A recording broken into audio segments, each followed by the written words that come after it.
observing a bearded dragon in his natural environment. I don't know if she's aware that we're here yet. Now, really big head, long tail. Yes, very rare species of bearded dragon. I've never seen this color before out in the wild. It's very spectacular. Okay, we're gonna let her be now because these are very shy creatures. Very shy.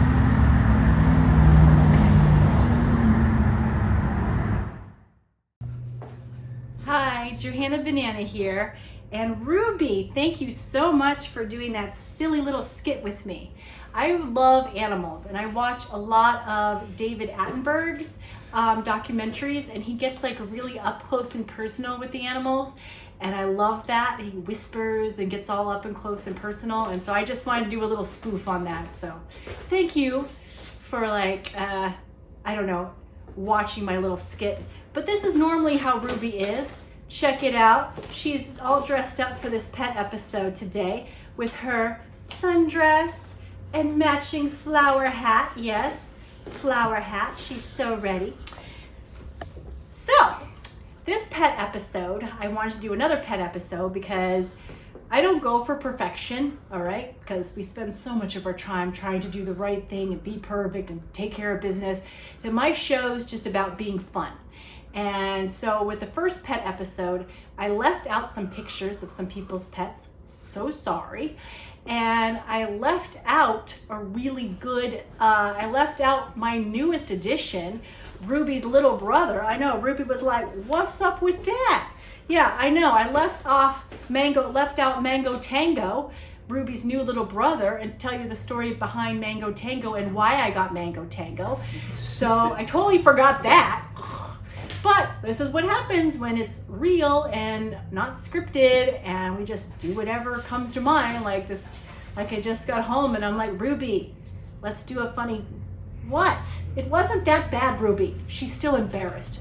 She's not really an outside kind of girl. We took her for a walk once and a fly, was it a fly? What landed on her, Aiden? There was something that was Something flying. Landed on her. She was on a leash because Landed they have bearded dragon leashes. So she was on a leash and something landed, a bug or something, and she just puffed up and freaked out.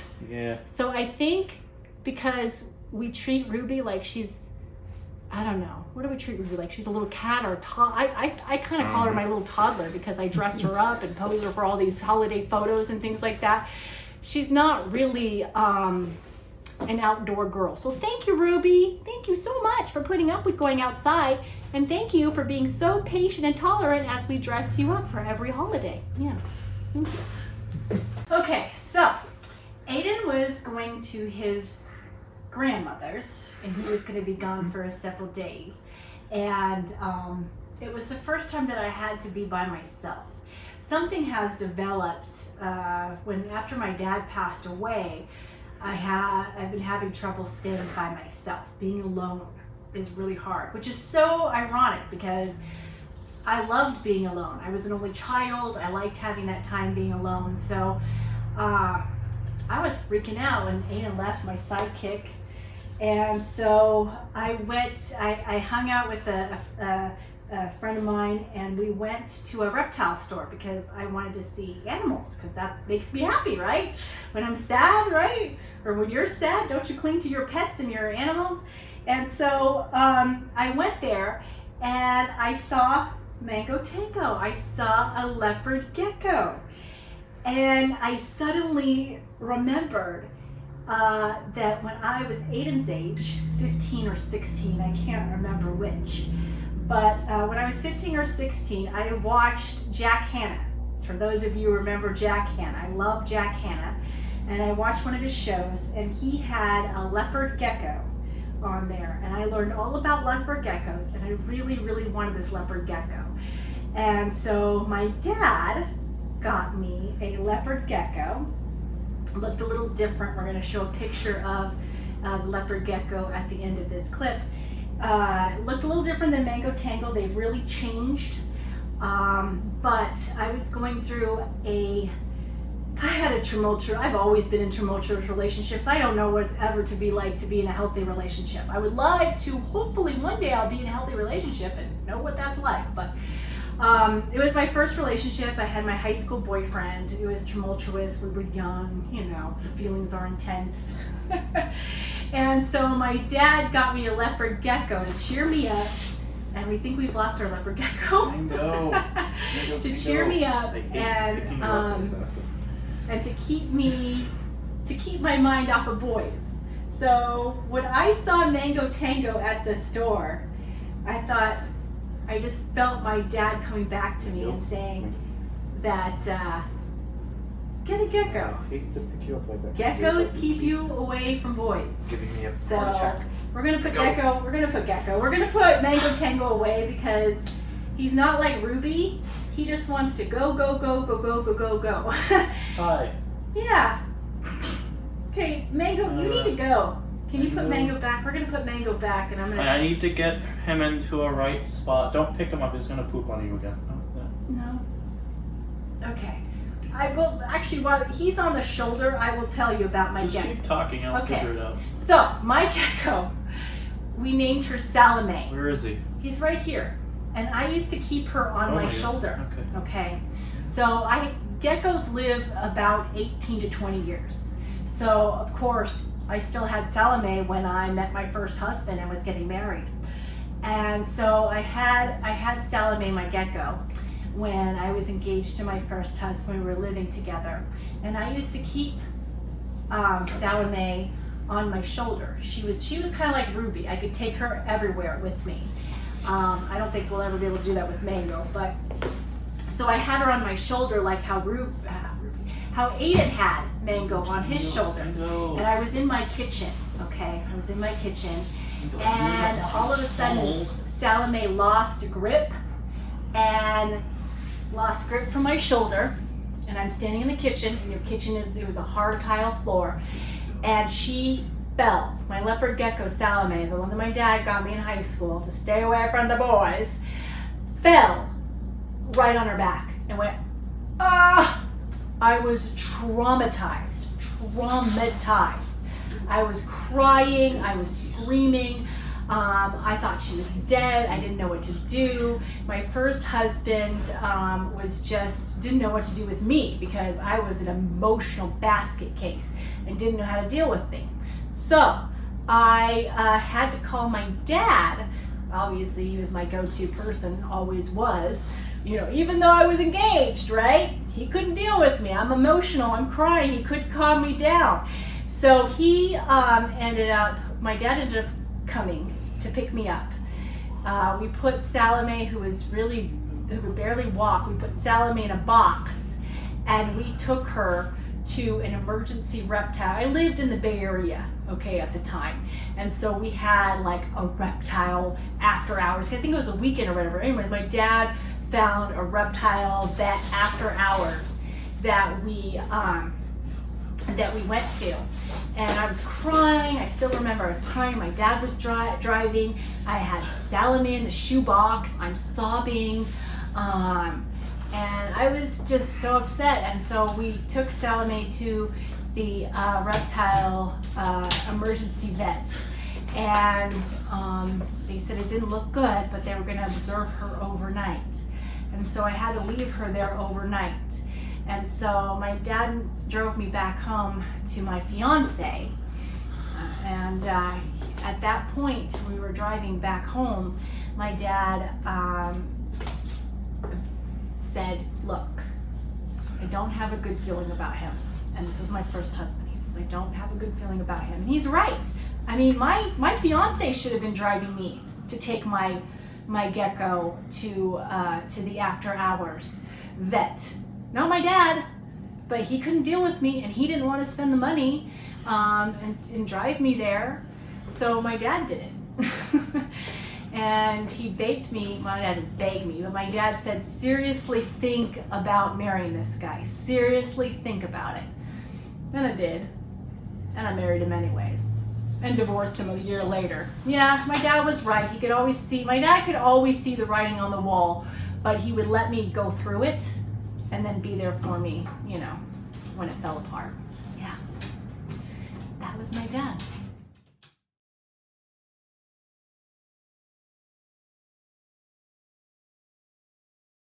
All right, so before we wrap up another pet episode, or actually my second pet episode of Johanna Banana, we're gonna do a slideshow. I just wanted to talk about another thing that I like about pets. And I think what I love about pets is what pets bring out in people. Now, I'm naturally bubbly, open. I treat everybody like I've known them for 50 million years, okay? Now, we know that not everybody's like that. I consider myself a golden. At the end of the show, I'm gonna add a little clip of a golden, because it's so me. Like, Goldens are happy, they're in your face, look at me, they wag their tail, everything's like so cool and exciting, and that's how I am. I'm like that. So if I was a dog, I would be a golden.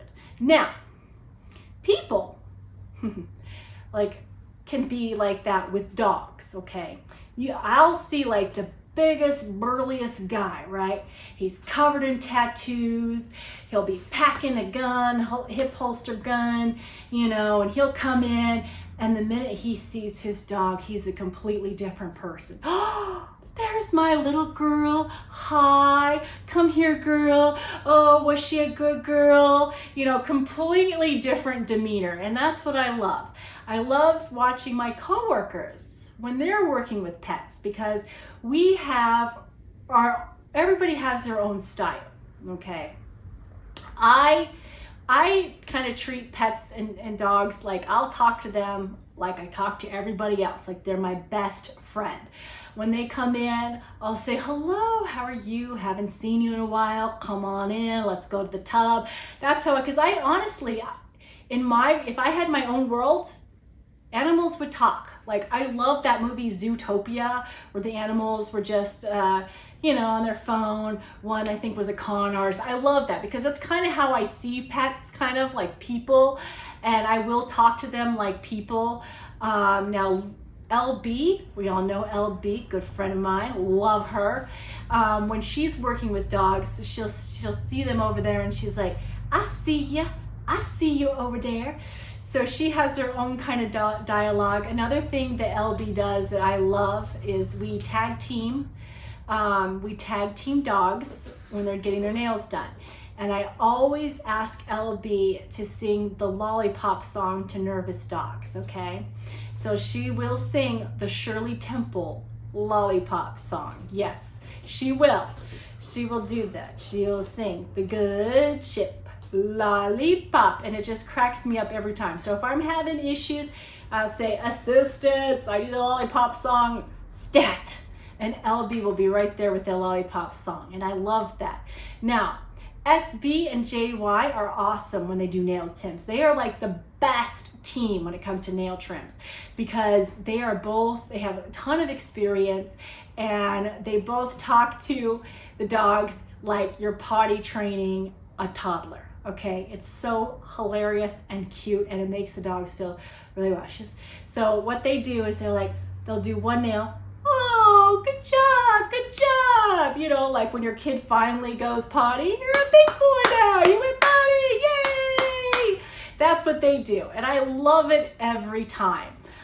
So I think what I really like is seeing how people change when they're talking to their pets. I just enjoy watching that. I really do.